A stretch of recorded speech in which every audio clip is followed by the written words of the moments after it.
మాజీ మంత్రి జగదీష్ రెడ్డి కీలక వ్యాఖ్యలు చేశారు. మోసపూరిత హామీలతో కాంగ్రెస్ కు ప్రజలు ఓట్లేశారు అంటున్నారు. ఏడాది కాంగ్రెస్ పాలనలో ప్రజలు విసిగిపోయారు అంటున్నారు.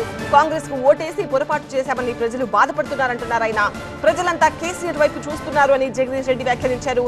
కేసీఆరే కావాలి, కేసీఆరే రావాలని ప్రజలు కోరుకుంటున్నారంటున్నారు జగదీష్ రెడ్డి. కాంగ్రెస్ ఇచ్చిన హామీలకు మోసపోయి కాంగ్రెస్ ప్రభుత్వాన్ని తెచ్చుకొని సంవత్సరం కాకముందే ఇవాళ ఏ రకంగా బాధపడుతున్నారో మనం అందరం కూడా చూస్తున్నాం. ప్రజలందరూ ఇవాళ కేసీఆర్ వైపు ఎదురు చూస్తున్నారు. కేసీఆర్ ఉంటే బాగుండేది, పొరపాటు చేసినామని చెప్పి ఓట్లేసిన వాళ్ళే చెప్పుకుంటున్నారు, వాళ్ళే ముందుకు వస్తున్నారు, వాళ్ళే రోధిస్తున్నారు. ఇవాళ కాలు ముళ్ళు గుచ్చుకుంటే అమ్మ అని చెప్పి బాధపడే వాళ్ళు, ఏదైనా కష్టం వస్తే అయ్యో దేవుడా అని చెప్పి పలకరించే వాళ్ళు, తలుచుకునే వాళ్ళు ఇవాళ ఎవరికి ఏ బాధ వచ్చినా అయ్యో సారు ఎక్కడున్నావు కేసీఆర్ సార్, నువ్వే కావాలి, మళ్ళీ నువ్వే రావాలి అని చెప్పి ప్రజలందరూ కూడా కోరుతున్న సందర్భంలో జరుగుతున్న సభ ఇది.